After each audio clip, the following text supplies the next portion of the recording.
So have you ever thought to yourself, man, I wonder what Captain America would be like if it was straight to DVD and Captain America, instead of Chris Evans, was played by the son of the guy who wrote The Catcher in the Rye? Well, if you happen to have that thought, 1. Why? And 2, lucky for you, it exists! That's right, today we're reviewing Captain America, which was released in 1990 straight to DVD, although ironically, it was actually released in the United Kingdom a year and a half before it was released in America. With this being a straight to DVD film, there were some new actors in this, but there were also some interesting names as well. As previously mentioned, Matt Salinger, who is the son of J.D. Salinger, who wrote The Catcher in the Rye. He was also in Revenge of the Nerds as well, Matt was. Played Captain America in this. Also, Ronnie Cox was in this, who was in RoboCop and Beverly Hills Cop and Total Recall.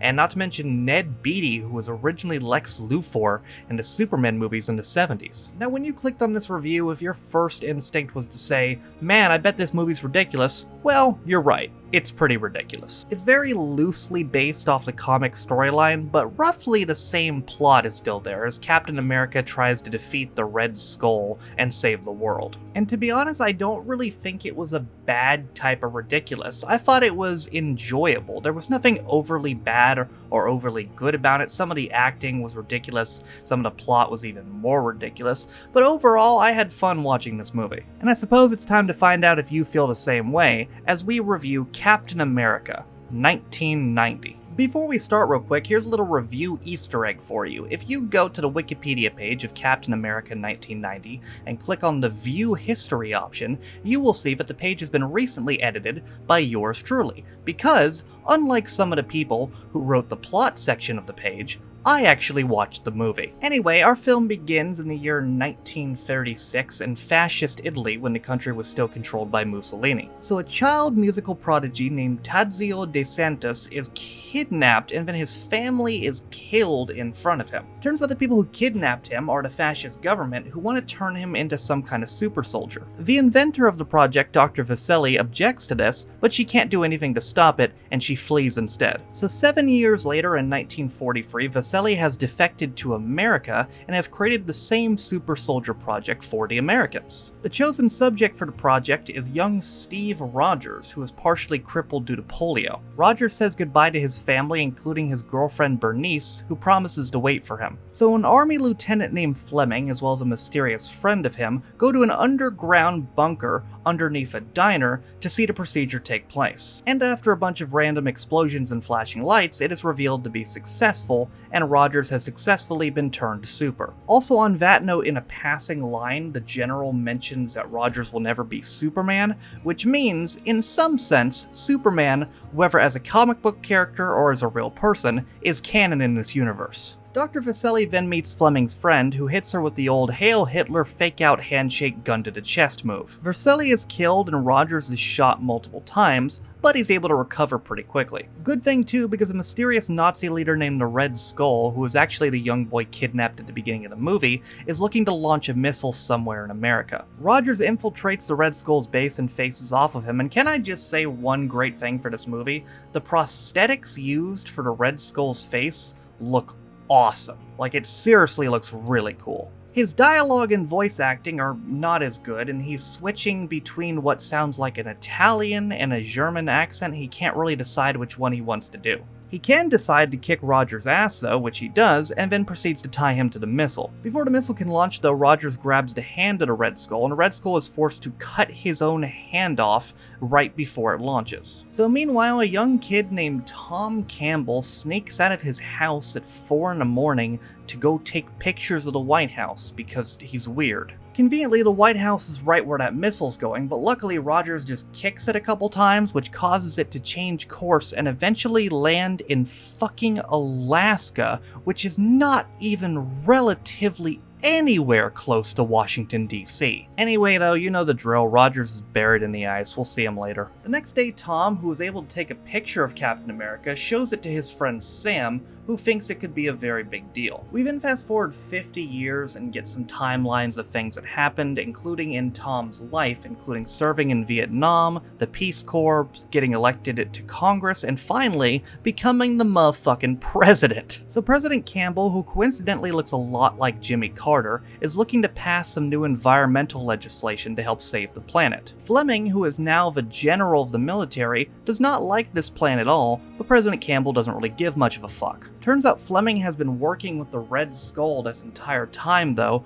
who in since years is not only still alive but has had prosthetic surgery on his face to cover up all the redness. But meanwhile, in the Legion of fucking Alaska, some explorers find something under the ice. Wonder what it is? Yeah, you already know what it is. The news of the reemergence of Captain America reaches the president, as well as Sam, as well as the Red Skull, who instructs his daughter Valentina to take care of it. Meanwhile, Rogers is casually strolling through Canada while being hunted by both Valentina as well as Sam. Valentina and her goons find him first though, but he's able to escape into Sam's car before Valentina can kill him. So then Sam educates him on a whole bunch of shit that went down, and apparently the Red Skull's group, I'm not making this up, this is an actual plot point, apparently the Red Skull's group is responsible for the assassinations of Martin Luther King, John F. Kennedy, and Bobby Kennedy. No, that's a real plot point. I'm not making that up. So this next part is so funny. Rogers fakes like he's gonna be sick and causes Sam to pull over,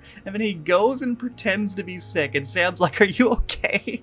And Rogers just fucking yeets past him and steals his car and strands him in Canada. Rogers drives the car until the gas tank goes out and then hitches a ride in the back of a truck, which conveniently leads him back to his old hometown of Redondo Beach, California. There he meets with his old girlfriend Bernice, who still lives in the same house although she's old now, as well as her daughter Sharon, who, fun fact, are both played by the same actress. Bernice is obviously remarried at this point to a man named Jack because she wanted to have kids, but she does reveal that she waited about 16 years for Steve to come back, and she always believed that he was still alive. So meanwhile, Sam has figured out Bernice's address by going through Steve Rogers' old files, and he tells the president this, but unfortunately, I guess Valentina wiretapped their phones, so she knows where they are now too. Sam then shows up at Bernice's house, and he's promptly shot by Valentina, as is Jack,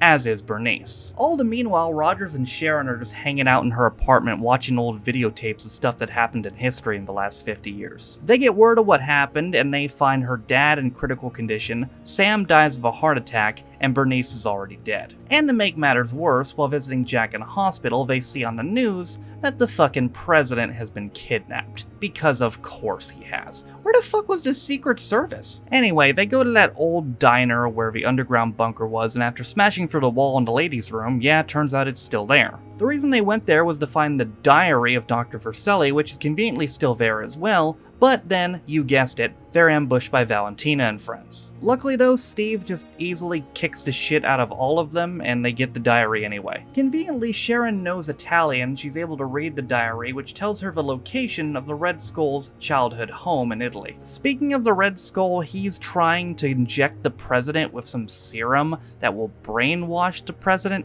into turning over presidential powers to him, even though that's not how fucking anything works. So Sharon and Steve are now in Italy, and Steve pulls the exact same thing he did earlier. He pretends to be sick and then jacks her car just like he did to Sam earlier because he thinks it's too dangerous for her. Sharon eventually catches up to Steve though, and they meet with the people who purchased the Red Skull's old house. They still have some of the belongings that were in the house from when they purchased it, including a tape recorder which brutally contains tape of the killing of the Red Skull's parents. As they're trying to devise what to do next, they're ambushed by, yeah, you guessed it, Valentina and friends. They chase them all throughout the city before they're able to escape them by diving into the water. Sharon smartly goes back to the place where they were originally attacked though, because Valentina dropped her wallet. And using the details in that wallet, they now have the location of the Red Skull's home base. Valentina and friends once again catch up to them though, and Sharon gets herself kidnapped as a distraction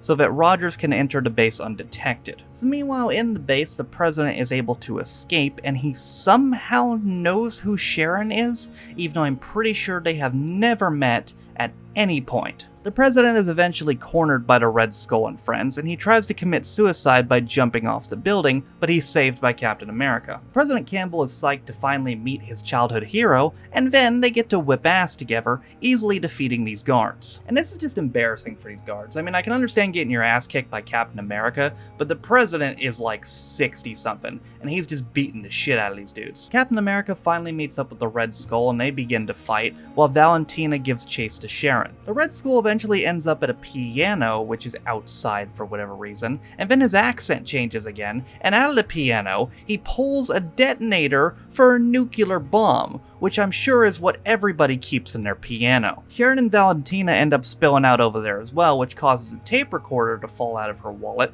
which Rogers uses to distract the Red Skull. Yes, he literally distracts the Red Skull with the memory of when he was kidnapped, tortured, and his parents are killed.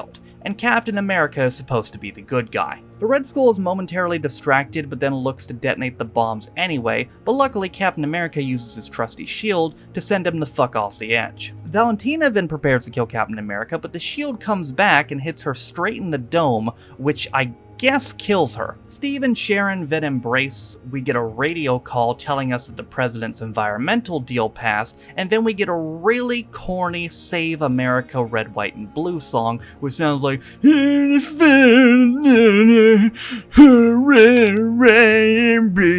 the movie's over. So I did like this movie. I really did. I thought it was hilarious. I thought it was good fun, but I gotta say, I can definitely see this movie affecting someone's perception of Captain America, had they seen it back in the 1990s. I do remember when the first Avenger came out in 2011, some people writing it off saying, oh, Captain America's a ridiculous character.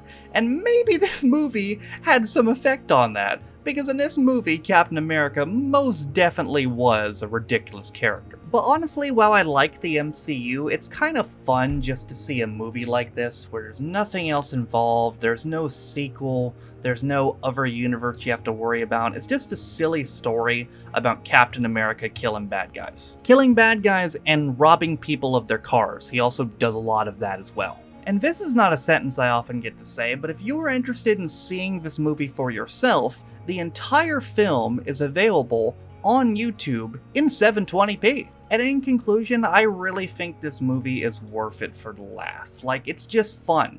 It's just a fun, ridiculous Captain America movie. And if you're looking for a fun, ridiculous Captain America-filled time, again, with not having to worry about anything going on in the MCU, then I suggest checking it out. But next week on the channel, ladies and gentlemen, I hope to complete something that has been long sought after. It is a review that has been cancelled and rescheduled multiple times. I believe I was originally supposed to do it in September of last year, and we are finally going to get to it, my review of King Kong 1976. But that, ladies and gentlemen, is going to do it for my review of Captain America 1990. I hope you enjoyed it, and again, if you want to see it for yourself, the full film is on YouTube. But thank you guys for watching. If you liked it, be sure to like it. If you didn't like it, don't. If you want to follow any of my social media links, they are all in the description. Thank you to all 64 of my patrons named in the description for supporting me and my channels. I appreciate you guys. With all that being said, though, my name is Noah Taft. This has been my review of Captain America 1990, and I'll see you guys next time. Bye.